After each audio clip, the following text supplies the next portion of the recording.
Midi 14h, Sud Radio, la France dans tous ses états, le face-à-face. Et oui, aujourd'hui, c'est un jour, tous les jours sont importants, celui-là l'est particulièrement parce que nous avons dans le studio une personnalité politique pas hors norme, mais qui s'est distingué de la doxa générale, Jean-Michel Blanquer, qui produit un document historique, sociologique, politique, Civilisation française. C'est pas Nation ou République française, c'est Civilisation française. L'ancien ministre de l'Éducation nationale considère, à juste titre, et il le démontre avec talent et précision, que la France est aussi une civilisation et que de ce constat découle beaucoup de phénomènes et beaucoup d'espoir, mais aussi beaucoup d'inquiétudes. Jean-Michel Blanquer, vous dites, oui, la France est une civilisation. Moi, je vous dis vraiment. Et vous dites que oui. Elle peut cesser de l'être, ou là. Elle peut au contraire trouver une vitalité nouvelle en se reconnaissant comme telle, car elle est d'abord une idée. Et quand on a une idée, on parle d'une certaine idée de la France. Alors, est-ce que la civilisation française relève d'une certaine idée de la France que vous auriez en vous ? Oui, parce que c'est une des particularités de la France d'avoir d'abord été une idée. Si vous cherchez une date de naissance de la France, c'est pas évident parce qu'en fait il y en a plusieurs, il y a plusieurs étapes.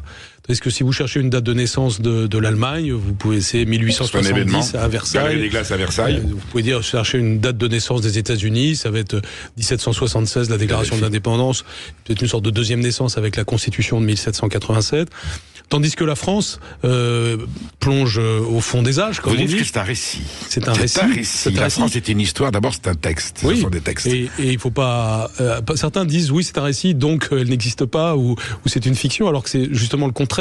L'être humain est fait de récits, et la France est née d'abord dans la tête des rois, si je puis dire, avec une extension progressive, une idée du territoire, une idée des frontières.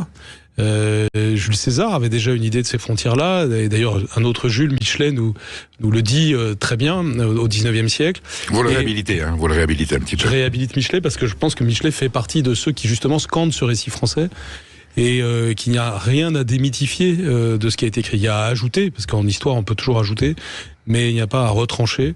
Et je pense surtout que la civilisation, ça vaut sur l'ensemble de la planète, c'est la couche la plus profonde d'un pays ou d'une société. Et c'est ce que nous dit Fernand Braudel quand il distingue la couche la plus superficielle, qui est l'événement. Or aujourd'hui nous vivons le nez sur l'événement. Deuxième couche, l'époque, des périodes qui se comptent en décennies, 30, 40 ans. Et puis, troisième couche, la plus profonde, la civilisation, qui se compte en siècles et qui est mortelle, comme nous l'a dit Paul Valéry, mais qui peut aussi durer des siècles, voire des dizaines de siècles. Ça, c'est pour la notion temps. C'est la notion de temps. Ensuite, vous faites un distinguo sur la notion espace. Oui. Local, national, international. Oui, nous sommes tous les produits à la fois de ces trois temporalités et de ces trois espaces, et le local, le national et l'international. Et ça fait un peu comme un Rubik's Cube, si vous voulez, deux fois trois couches, si vous voulez. Et ce qui parfois nous effraie dans les temps actuels, c'est que ce Rubik's Cube, c'est accéléré, c'est-à-dire il bouge dans tous les sens et on voit pas la cohérence. Et or, cette cohérence, elle existe, elle est dans notre socle civilisationnel, et je pense qu'on doit en retrouver la sève, parce que c'est ça qui créera la qualité de vie, le bonheur et la pérennité de notre société et de ses enfants. Idée fondatrice de l'ouvrage, vous dites, c'est l'État qui fit la nation. Vous dites pas que ça, hein. Bien sûr. Plein de choses formidables. Faut vraiment lire ce livre, édité chez Albin Michel. Et je vous disais, quand vous êtes rentré tout à l'heure, si entre guillemets la classe politique et la Macronie l'avaient lu avant, vous me dites, ça fait longtemps que j'y pense. Peut-être qu'on n'en serait pas là aujourd'hui. C'est un aspect de notre échange sur lequel on va revenir. Je vais faire un peu de politique politicienne avec vous, parce que je sais que vous aimez ça. C'est l'État qui fit la nation. Où situer la nation, Jean-Michel Blanquer, avant ou après la civilisation? L'appartenance à une entité éthique et culturelle dispense-t-elle d'une conscience d'appartenir à une communauté de destin? Non, il faut en effet appartenir à une communauté de destin qui s'appelle la nation, et qui là aussi prend une forme particulière dans le cas de la France. Dans le cas de la France, il y a une relative coïncidence entre nation et civilisation, puisque d'une certaine façon, la nation, ça s'affirme notamment après la Révolution française, ces fameuses nations de Valmy. Bien sûr. Et donc c'est un peu l'appropriation par le peuple de quelque chose qui a été fabriqué au cours des siècles par la construction monarchique. Et cette construction monarchique, elle a été porteuse de civilisation. Il y a eu quelques nuances de nation, on va dire avec Philippe le Bel, Jeanne d'Arc, Louis XI, François Ier. Ce sont des et on regarde, ce sont des esquisses. Hein. Ce sont les esquisses. Mais vous savez, Tocqueville a très bien montré qu'il y avait plus de continuité que de rupture entre l'Ancien Régime et la Révolution. C'est-à-dire, bien sûr, il y a des ruptures, et des ruptures importantes, comme l'abolition des privilèges, la Déclaration des droits de l'homme, etc. Mais ce que montre très bien Tocqueville, c'est que la Révolution parachève l'œuvre des rois. C'est-à-dire qu'elle crée définitivement, finalement, la nation par l'État. Et c'est pour ça qu'on doit être toujours très attentif à l'autorité de l'État dans notre pays. Et puis, Fernand Braudel, encore lui, nous montre, après Tocqueville, donc il arrive un siècle et demi plus tard. Braudel en ce moment, vous avez vu, parce qu'il faut jamais oublier que Tocqueville est un auteur essentiel du 19e siècle, Braudel est un auteur essentiel du 20e siècle. Et Braudel, parlant du 19e siècle, nous dit que les chemins de fer d'une part et l'école publique gratuite, laïque, obligatoire pour tous, à la fin du 19e et au début du 20e siècle, sont les éléments de parachèvement du projet national, et qui ensuite devient un socle, et nous sommes les héritiers de ce socle, à nous de le porter plus loin. Sans vouloir vous flatter à l'excès, mais je me suis noté à un moment donné en lisant, et j'ai dû relire certains chapitres pour bien les décrypter. Votre ouvrage, c'est du Renan et du Braudel revu par Montesquieu et Tocqueville. C'est un peu la synthèse de cadre, parce que Renan aussi est important dans votre approche. Alors, vous me faites plaisir, acquis humain, comme le dit Marcel Mauss, ou terre-patrie, comme le dit Édouard Morin, pour la civilisation française? Alors, ni l'un ni l'autre, parce que ces deux définitions valent pour la civilisation humaine. Non, je ne les rejette pas. Simplement, ces deux définitions valent pour la civilisation humaine. Ensuite, la civilisation mondiale, qui existe aussi. C'est-à-dire, nous appartenons tous à une civilisation humaine, fort heureusement. La découverte du feu, la découverte de l'écrit, la domestication, tout ça, ça a été des grandes étapes de ce qu'on peut appeler la civilisation humaine, l'humanisation. Et au XVIIIe siècle, on invente le mot civilisation pour dire quelque chose qui veut dire s'élever, qui veut dire comme civilité le fait de se respecter soi-même et de respecter les autres, c'est-à-dire d'être finalement exigeant avec soi-même et exigeant collectivement. Et c'est ça la civilisation, c'est finalement par le langage, par les coutumes, par le droit, par toute une série d'éléments, éviter la barbarie et chercher au contraire à avoir une forme d'excellence collective. Et parfois, on s'en éloigne, mais dans notre histoire, nous avons su parfois nous hisser de cette façon. Alors, vous dites civilisation, quand on pense à civilisation, l'enseignant que vous avez été et le ministre de l'Éducation nationale aujourd'hui, et c'était le thème de la Constitution européenne, on avait reproché de ne pas avoir précisé qu'on était dans une civilisation helléno-judéo-chrétienne. C'est quand même bien, vous dites la Méditerranée, c'est quand même bien la matrice de cette civilisation. Elle puise quand même ses fondements, en tout cas philosophiques, dans la philosophie grecque reprise par les Romains, et ensuite dans la conception de l'État et de la nation à travers ce que l'Empire romain fait de la France. Les paysages aujourd'hui, il y a un chapitre sur les territoires qui est essentiel. Les territoires ont été façonnés et définis par Auguste du temps des Romains. C'est cet héritage qui aujourd'hui fait la civilisation française. Bien sûr, tous nos paysages traduisent une main de l'homme et des mains parfois très anciennes. Bien sûr, nous avons deux grands courants qui sont fondateurs de ce que nous sommes, qui sont le courant judéo-chrétien d'une part, gréco-latin d'autre part, et c'est cette convergence qui d'une certaine façon a fait la France. Bien sûr, il y a d'autres apports aussi. On est vraiment la synthèse, je pense. Oui, bien sûr, et c'est ce qui a fait la force de notre langue, la force de notre culture, la force de notre élan vital, et il est très important de se nourrir à cela. Avec une capacité. Jean-Luc Mélenchon parle de créolisation, mais elle a toujours existé. La civilisation gallo-romaine, c'est une formidable créolisation, avec une intégration de la culture romaine, et même les invasions barbares dont on se dit mais c'est une plongée dans la nuit, il en résulte quand même quelque chose. Et c'est l'ensemble de ces strates qui se sont créolisées au fur et à mesure de l'histoire de France qui fait qu'aujourd'hui la France est une nation exceptionnelle. Oui, tout à fait. Alors on peut utiliser les mots et en faisant attention à leur sens, c'est-à-dire l'intégration, le creuset. Le creuset républicain, c'est je trouve la bonne formule pour notre temps, et d'une certaine façon l'intégration, c'est-à-dire le fait que oui, la France est tout à fait capable d'intégrer des apports divers, que ce soit des apports de population ou même des apports culturels, par exemple dans le domaine du langage, dans le domaine de la gastronomie, dans le domaine de la vie culturelle, etc. Et elle est capable de fabriquer de bons Français à partir d'enfants qui sont nés en France ou qui peuvent être nés hors de France. Le tout, c'est que ce soit fait dans de bonnes proportions par l'école, tout à fait. Mais après, il le faut. Si les flux migratoires sont trop importants, on n'y arrive plus. C'est un peu ça le problème. Donc le sujet n'est pas tellement cela, parce que je pense que finalement, il peut y avoir une forme de consensus national sur le fait que, bien sûr, il y a un creuset républicain et que l'école joue le rôle central. La question, c'est de savoir de quelle façon, avec quelle qualité, pour que ce soit dans l'intérêt de tout le monde. Vous restez avec nous parce qu'on est avec Jean-Michel Blanquer qui a écrit Civilisation française et qui décrypte quelque part à travers cet ouvrage. On a beaucoup d'explications sur les mots qui nous bouleversent et en même temps sur les espoirs que suscite cette analyse sur cette vision de la France. À tout de suite. Sud Radio, la France dans tous ses états. Nous sommes avec Jean-Michel Blanquer, vous savez, l'excellent ministre de l'Éducation nationale que nous avons eu, que beaucoup regrettent, et qui a écrit, conséquence de tout ça, il a réfléchi, il a écrit Civilisation française, qui est un message très fort, Civilisation française. Ça dit ce que ça veut dire, il est avec nous sur Sud Radio et nous discutons,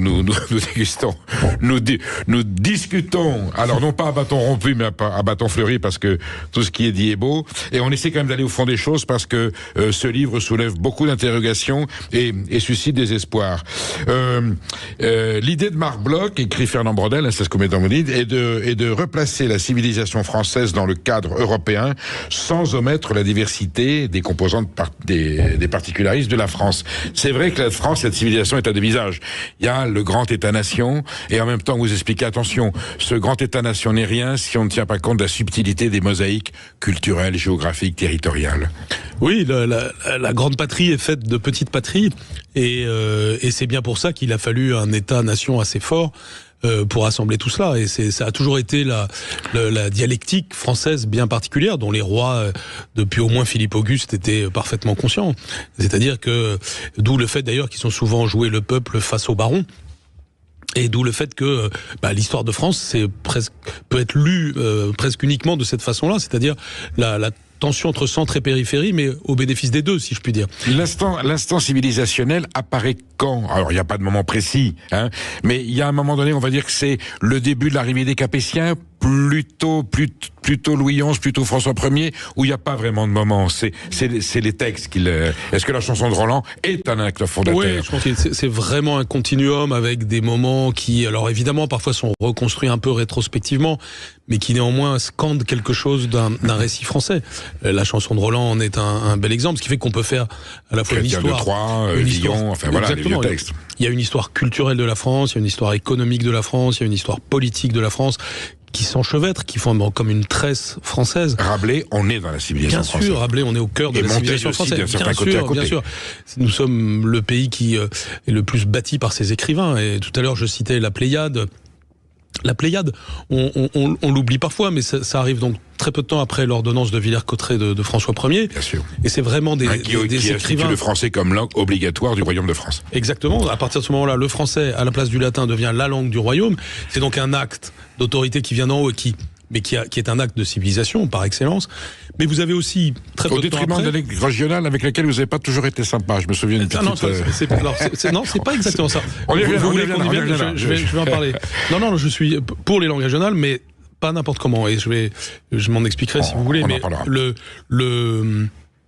et donc après l'ordonnance de Villers-Cotterêts, peu de temps après, vous avez Du Bellay avec sa fameuse défense et illustration de la langue française, et vous avez le mouvement dit de la Pléiade, qui est magnifique à voir parce qu'il illustre ce que vous disiez, c'est-à-dire le volontarisme des écrivains. C'est-à-dire une bande d'écrivains, si je puis dire, qui dit, au fond, on va hisser la langue à un niveau d'excellence civilisationnel.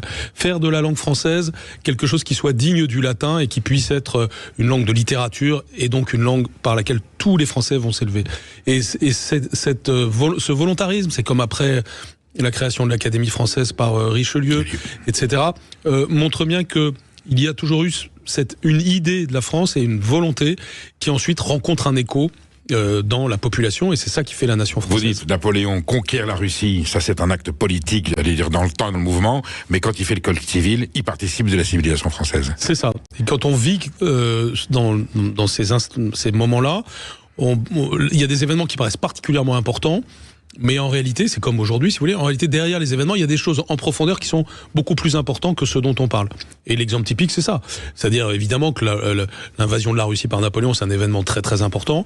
Néanmoins, quand on rappelle que c'est la France, pour l'instant, que c'est la France qui a envahi la Russie jusqu'à présent. Ils sont revenus ensuite, après 1814. Oui, ça reste une référence pour certains. Et donc là, le fait est que Lorsqu'il promulgue le code civil, là, il fait un acte civilisationnel, ne serait-ce que d'ailleurs parce que ça va avoir un impact très au-delà de la France. Et le traité de Moscou sur l'Académie française. Enfin, même chose. Autrement dit, conclusion de cela, on peut faire des actes politiques qui ont un impact civilisationnel. Il n'y a pas quelque chose d'étanche entre l'événement, l'époque et la civilisation. Et d'ailleurs, ça marche en bien comme en mal. On peut aussi faire des actes politiques qui sont destructeurs de civilisation. Quand un dictateur comme Ceausescu décide de détruire une partie de Bucarest pour faire des immeubles très laids à la place, il tue de la civilisation. Vous dites, la civilisation française, Jean-Michel Blanquer, la civilisation française, elle peut cesser de l'être. Quelle est la menace qui pèse aujourd'hui concrètement sur ce qu'est ou ce qui reste de la civilisation française ? D'abord, le principe même d'être mortel est posé de manière évidente. Il y a la fameuse phrase de Paul Valéry, nous savons que maintenant que les civilisations sont mortelles. Et bien sûr, nous avons d'illustres exemples dans le passé. La civilisation égyptienne était une splendeur, elle est néanmoins morte. La civilisation romaine aussi, donc la nôtre peut parfaitement s'éteindre, il faut en être conscient. Et généralement, la démographie est un signal de ça. C'est pour ça que le fait que notre démographie soit faire des bébés, négative, oui. Je considère, si vous voulez, on a 1,7 enfants par femme aujourd'hui en moyenne en France. C'est beaucoup trop peu par rapport aux 2,1 qui permet le renouvellement. Et quand on fait des enquêtes auprès des femmes de France, et ça c'est l'élément d'espoir, le désir c'est 2,3. Donc ce serait un acte démocratique profond que de réussir à ce que les femmes françaises puissent avoir les enfants qu'elles veulent avoir. Et ça féliciterait le paiement des retraites. Indirectement. C'est la première des réformes des retraites, c'est celle-là. C'est évidemment celle-là. Même si je viens abondamment sur ce point après, mais dans le livre, mais en tout cas, c'est cela. Et donc, la démographie est un élément essentiel. Et puis, il y a quelque chose qui concerne toutes les civilisations aujourd'hui, qui est ce qu'on peut appeler l'américanisation du monde, ou en tout cas et qui ne concerne pas que les États-Unis, et qui est le fait que nous sommes rentrés dans une civilisation scientifique et technologique qui peut écraser les particularités. Et donc ça, c'est évidemment un sujet civilisationnel. Il y a bien sûr les mouvements migratoires, qui s'ils sont trop forts, peuvent empêcher une civilisation d'être ce qu'elle est. Et évidemment, là aussi, le phénomène n'est pas que français, puisqu'on est rentré dans une période mondiale où il y a beaucoup de migrations, notamment du fait des changements climatiques. Il faut donc regarder ces choses-là avec lucidité, à certains égards les dépolitiser et les repolitiser. Les dépolitiser au sens où c'est dommage que ce soit parfois des thèmes mal regardés, mal étudiés parce que objet de lutte politicienne, alors même qu'il faut les repolitiser au sens où il faut avoir une politique de civilisation qui soit lucide sur ces très grands enjeux structurels qui valent pas pour l'année prochaine, mais pour les décennies prochaines, si vous voulez. Alors, vous les pointez, les dangers de la civilisation, notamment de ce qu'est la civilisation française dans ses fragilités. Moi, je vous pose une question. Est-ce que le néolibéralisme financier ne rêve-t-il pas finalement, qui est la source de tous nos maux aujourd'hui, d'une grande civilisation mondiale, civilisation du marché, autrement dit le marché de Brive-la-Gaillarde, remplacé, mais à l'échelle planétaire? Est-ce qu'il n'y a pas un risque là de monétarisation de la civilisation? Ce qu'il y a, c'est qu'il y a des grandes tendances profondes derrière lesquelles en réalité il n'y a personne. C'est comme des grandes vagues de l'histoire qui se présentent. De nouveau, il faut faire appel à Fernand Braudel, qui d'une certaine façon nous a fait une histoire mondiale et parfois régionale du capitalisme, et notamment dont l'une des traductions est la métropolisation du monde. Et cette logique marchande, c'est pas péjoratif de parler de logique marchande. Économie de marché. Ça fait partie de la culture, à structurer cette métropolisation du monde. Et mon propos n'est pas de dire arrêtons cela, parce qu'à la limite, c'est d'ailleurs un propos en réalité impuissant si on dit cela. C'est canalisons cela, sachons être maîtres de notre destin. Et par exemple, la métropolisation est en partie inévitable. Il y a des villes-mondes qui structurent la planète aujourd'hui. Mais elle peut se faire soit au détriment de nos petites villes, de nos villages, soit au service de nos petites villes et nos villages. Et ça fait toute la différence. Chine, ça abîme la civilisation, vous êtes d'accord? Complètement d'accord. C'est évidemment totalement une illustration de la branche, de l'alternative négative dans ce que je dis. Nous avons connu des périodes où cela jouait positivement. Nous avons encore des traces de cela. Quand Toulouse est une capitale mondiale de l'aéronautique, c'est au bénéfice des petites villes où on va avoir les sous-traitants de l'aéronautique. Donc, dans ce sens-là, dès lors qu'on a une vision de la façon d'irriguer économiquement, culturellement le territoire, alors il y a quelque chose à faire, et c'est d'où le sens des propositions que je fais, déjà pour retrouver notre vocation maritime, qui a un impact énorme ensuite sur notre prospérité générale, et ensuite mieux irriguer notre territoire et retrouver une politique d'aménagement du territoire, comme il y en a eu à certaines périodes de notre histoire, notamment dans les années 60, et d'où l'idée d'une Datar Plus, de la réindustrialisation verte de notre pays, du renouveau de l'agriculture qui est absolument essentiel, puisque pas de civilisation sans les paysans, qui sont à l'origine même de la civilisation française. Et donc cette approche, c'est celle qui nous permettrait d'avoir une sorte de nouvel élan de civilisation, ce qui est déjà arrivé dans notre histoire. Nous avons eu des hauts et des bas. Des sursauts. Et nous avons eu des sursauts. Par exemple, nous avons eu un bas démographique très fort au XVIIe siècle, après avoir été fort au XVIe, et on est reparti au XVIIIe siècle. Donc le fait d'avoir cette espèce de malaise du XXe siècle et du début du XXIe siècle en France ne signifie pas que nous sommes perdus, mais par contre maintenant il faut repartir de l'avant, quoi. Nous sommes avec Jean-Michel Blanquer, nous sommes en train de réinventer, sauver, repenser la France d'une façon pertinente et très étudiée. Vous restez avec nous, on se retrouve dans quelques instants. Midi 14h, Sud Radio, la France dans tous ses états. Nous sommes avec Jean-Michel Blanquer, qui a écrit Civilisation française chez Albin Michel, un document de forte pédagogie. Vous avez été ministre de l'Éducation. C'est un cours d'histoire, c'est un cours de sociologie, c'est un cours de politique. Et je vous jure, amis hommes politiques et femmes politiques, élus de la nation, si vous lisez ce document, je ne dis pas que vous serez guéris ou vous serez sauvés, mais vous aurez une vision plus pertinente et plus intelligente de ce qu'il faut faire pour la France et du monde qui nous attend. Jean-Michel Blanquer, on va mettre un peu les pieds dans le plat de la politique. Je vais vous taquiner un petit peu parce que qu'est-ce que je peux vous faire comme reproche? Qu'est-ce que je vais vous dire, Jean-Michel Blanquer? En 2016, quand vous êtes engagé, vous saviez déjà beaucoup de choses de tout ça. Vous y êtes allé quand même plein de bonne foi. Je suis sûr. Aujourd'hui, on est très très loin. Qu'est-ce que je peux vous dire d'autre que pour avoir écrit la moitié de ce que vous dites là-dedans de façon courageuse sur la République, sur la laïcité, sur la souveraineté, d'autres se feraient tâter de réac, voire de facho. C'est pas un chemin de Damas pour vous êtes pas, mais quand même, vous êtes d'accord que si la Macronie avait tenu plus compte de cette approche que vous avez de la France, et vous représentez un mouvement dans la Macronie en 2017. Il y a cette ouverture, sociale, culturelle, on sent qu'elle s'en est éloignée. Pourquoi? D'abord, est-ce que c'était bien des valeurs en commun que vous aviez tous ensemble en 2017? Est-ce que ensuite il y a eu divergence ou, diversification qui fait que cette unité s'est disloquée? Alors il y a beaucoup de choses dans ce que vous dites. Ce qui est certain, c'est que ce qui est écrit là, je l'ai toujours pensé, et d'ailleurs personne ne peut me mettre en contradiction avec des choses que j'ai pu dire ou faire précédemment au travers de ce que j'ai écrit là. Je pense l'avoir incarné autant que j'ai pu au ministère de l'Éducation nationale, et j'ai vraiment beaucoup cru, et je crois encore d'ailleurs, à ce qui était à mes yeux constitutif de ce que portait Emmanuel Macron en 2017, c'est-à-dire le rassemblement en réalité. Aujourd'hui, nous avons besoin de réunir les Français. Et il y avait dans l'idée du dépassement des clivages quelque chose de vrai et peut-être quelque chose de risqué. La chose vraie, c'est celle qu'expérimente tout président de la République une fois élu, c'est que même si vous êtes élu par la droite ou élu par la gauche, une fois que vous êtes président, il faut rassembler les Français, et ça signifie pas un centre mou. C'est le principe. Ça signifie être capable d'aller retirer dans notre sève démocratique ce qu'il faut faire de bien pour le pays. C'est normal, en tout cas il faut être dans cet état d'esprit, sinon c'est grave. Donc le fait de penser ça en amont de l'élection, et surtout de résoudre à l'époque la crise qui existait déjà, en fait la crise politique qui était déjà là en partie, me paraissait tout à fait valable, et je ne renie rien de ma participation à cela, d'autant plus que pour moi le sujet principal à mes yeux a toujours été l'éducation, et je le pense toujours évidemment, et que j'étais vraiment fier et honoré de pouvoir mener une politique de long terme, j'insiste, de long terme, pour l'éducation nationale.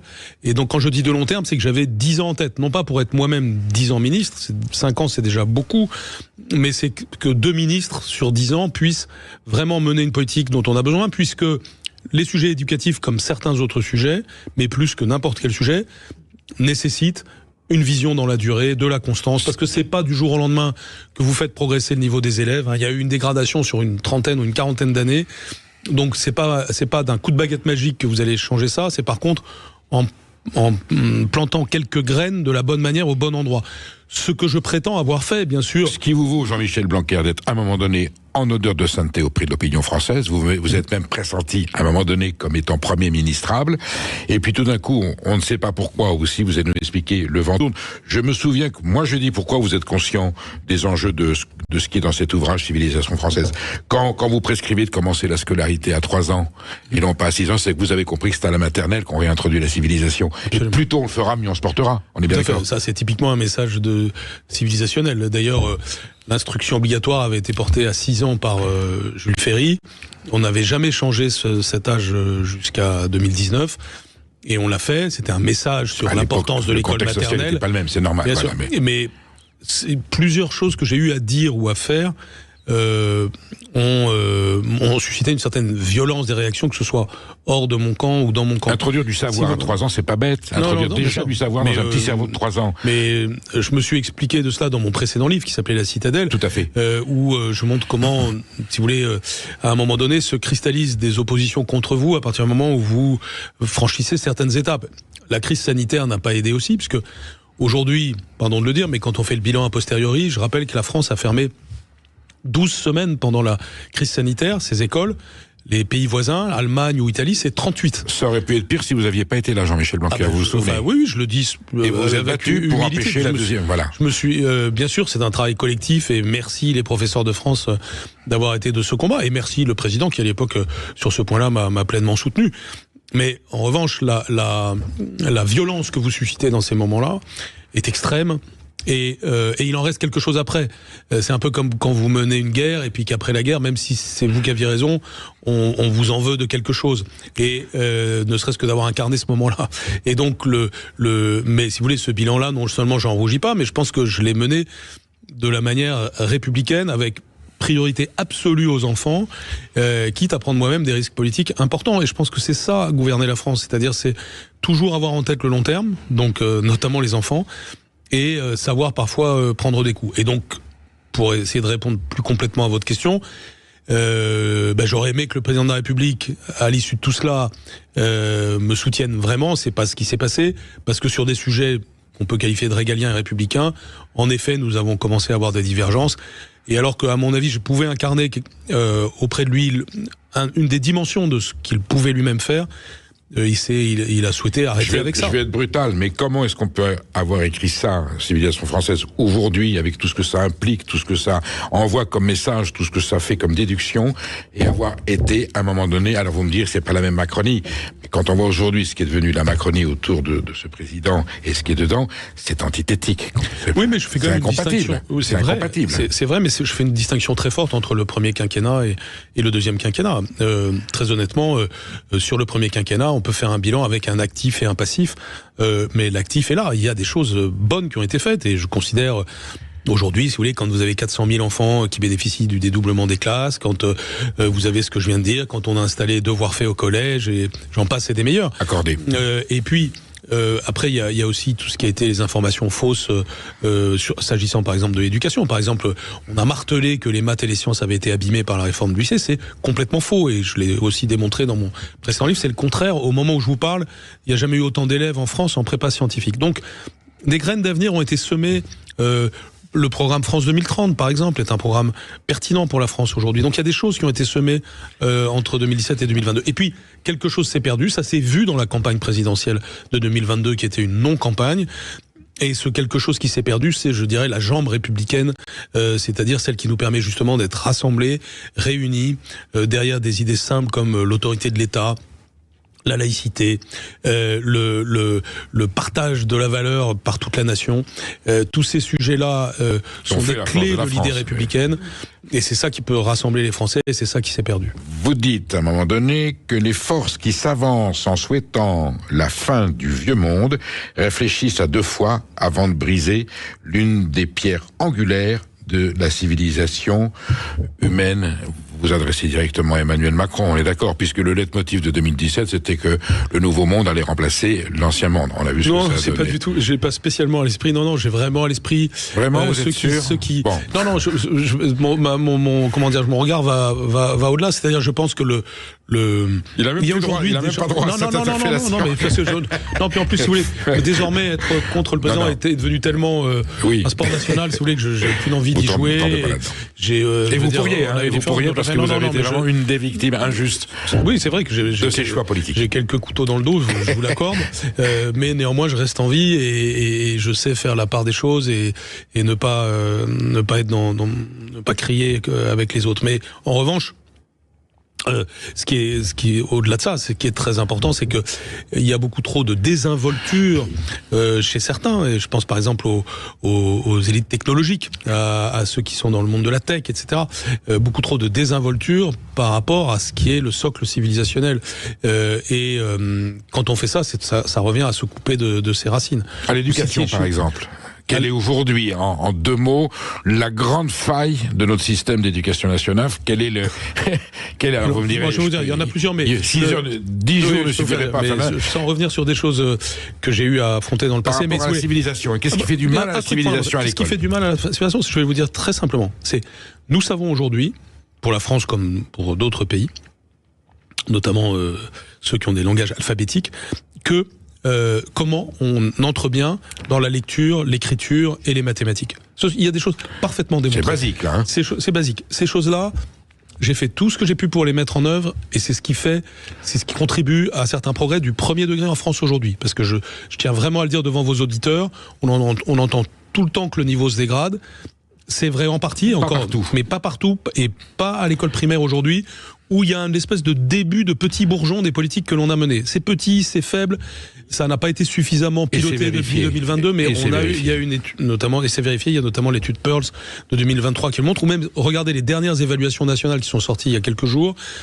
C'est contrasté, hein. C'est pas assez, ça va pas assez loin. Il y a dans certains territoires, il y a des régressions, etc.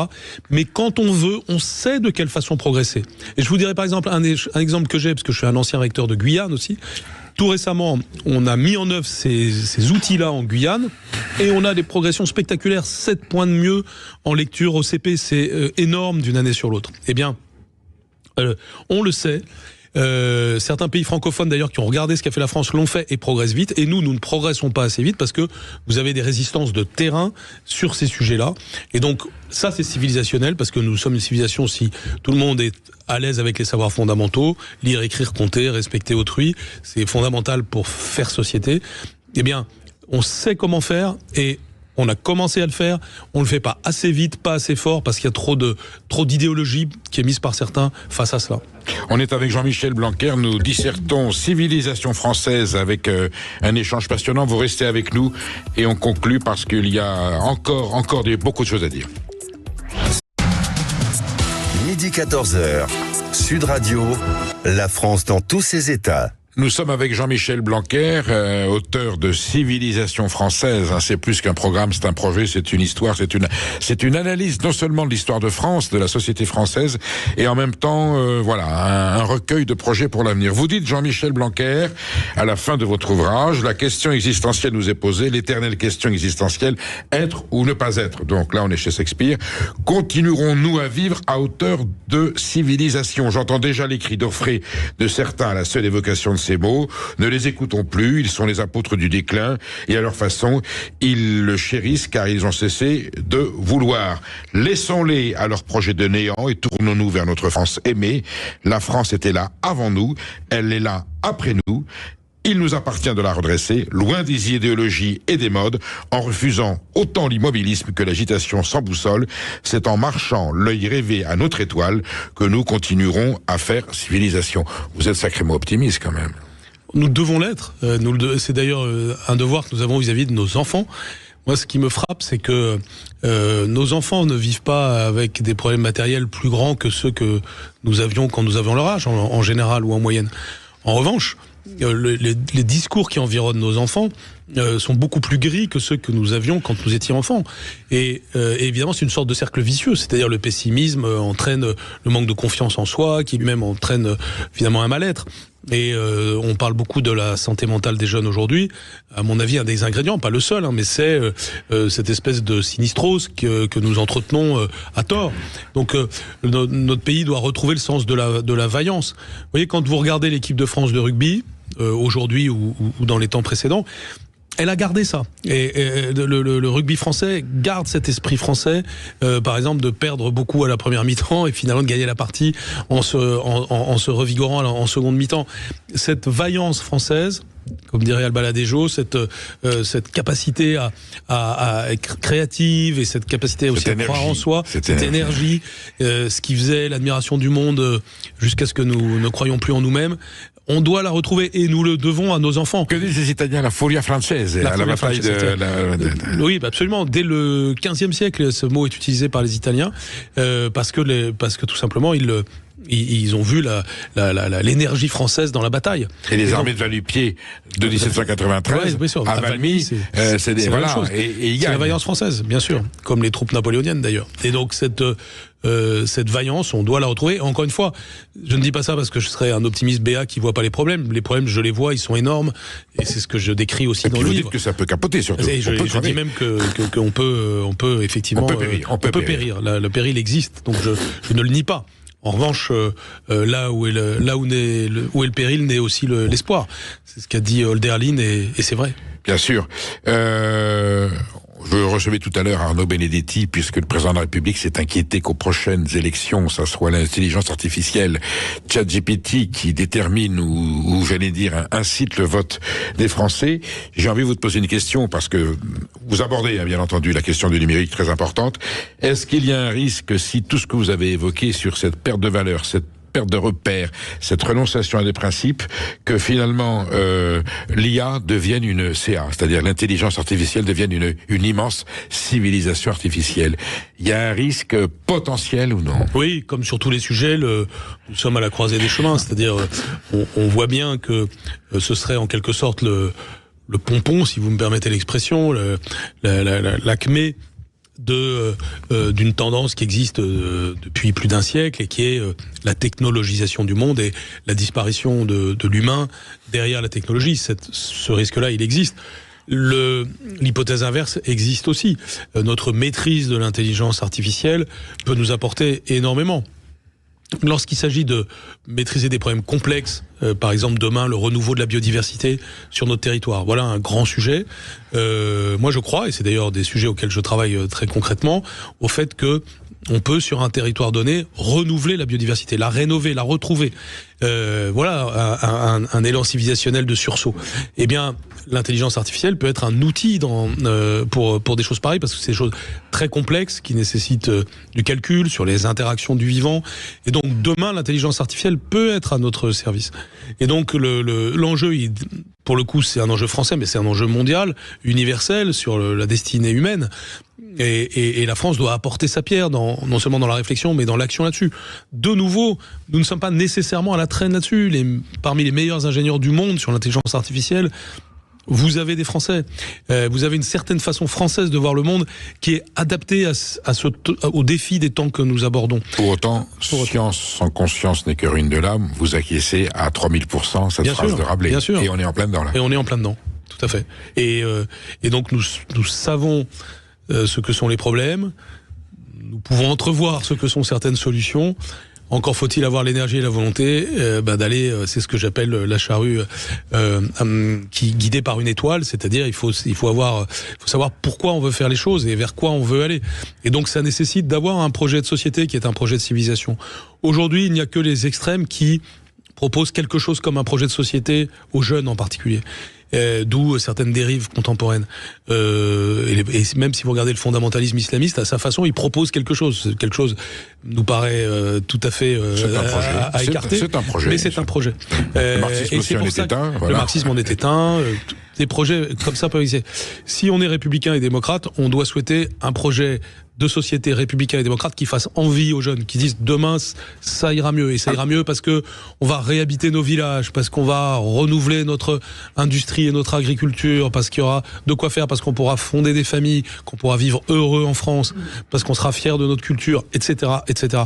Eh bien, ce projet de société, il est possible, et d'ailleurs, il vient prendre pour le coup dans la sève républicaine. Je vous prends au mot, Jean-Michel Blanquer. Je ne vais pas vous faire l'injure de vous demander si civilisation française et votre programme politique d'une éventuelle candidature à la présidence de la République, je n'y pense pas, et ça serait trop travailler votre droit. Et quelque part, vu ce que vous mettez là-dedans, si on l'appliquait, vous ou quelqu'un d'autre, ça serait pas mal. Est-ce que pour autant, ce document politique, là, il est plus seulement culturel, historique et philosophique, ce document politique, vous le mettez à disposition de toute bonne volonté, de toute femme ou homme français qui voudrait sortir cette nation et cette République pour lui redonner un côté civilisationnel? Vous êtes prêt à vous engager, à vous mobiliser? Oui, tout à fait, c'est vraiment exactement ça. J'ai fait ça pour... Donc c'est un programme, vous êtes d'accord, ça peut servir de programme? C'est un programme, il n'y a aucun doute. Ça ne veut pas dire que je suis candidat, mais ça veut dire que c'est un programme. Ça veut dire que c'est un programme d'ailleurs qui peut être pour une élection présidentielle et même un peu au-delà. C'est un programme pour 4 élections présidentielles.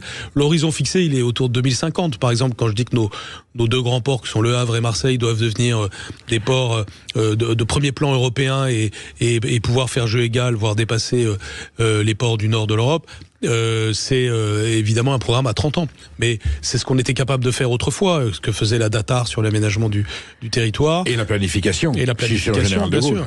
Et donc, d'où les idées aussi de retour de liberté locale forte, articulée à une vision non moins forte de l'État. Et la planification peut aider à cela. Donc la cathédrale de Chartres, il y a celui qui dit je casse des cailloux, l'autre qui dit je taille des pierres, l'autre qui dit je construis une cathédrale. Vous êtes d'accord que la pierre fondamentale de cette civilisation française, c'est l'école de la République, Jean-Michel Blanquer? Bien sûr. Et tout commence par l'enfance. Une société qui va bien, c'est une société qui mise sur son enfance. J'ai parlé de la démographie, j'ai parlé d'éducation. De façon générale, que ce soit nos choix immatériels ou nos choix matériels, comme les choix budgétaires, doivent nous amener à donner la priorité absolue à ce qui se passe entre 0 et 10 ans. Et donc ça signifie les crèches, l'école partout et avec les moyens nécessaires, la bienveillance générale de toute la société vis-à-vis de ce qui se passe pour l'enfance, pas seulement à l'école d'ailleurs, mais pendant les vacances, pendant les week-ends, que ce soit du temps intelligent, qu'on réancre les enfants dans la nature et dans la culture. Tout ça, c'est le projet d'une société aussi, et c'est possible. On sent bien que vous êtes parti trop tôt, Jean-Michel Blanquer. Je vais vous dire, je vais résumer ce titre, Civilisation française. Et ben tout simplement, je vais vous dire, vaste programme, comme a dit le général de Gaulle. C'est un vaste programme, et on se réjouit d'avoir aujourd'hui en France des programmes qui nous permettent déjà d'échanger, et peut-être certainement à ceux qui voudront bien vous lire, pas l'apprendre par cœur, mais s'en imprégner, des solutions, à mon avis, très pertinentes de la façon dont on peut tirer ce pays du marasme dans lequel il est plongé.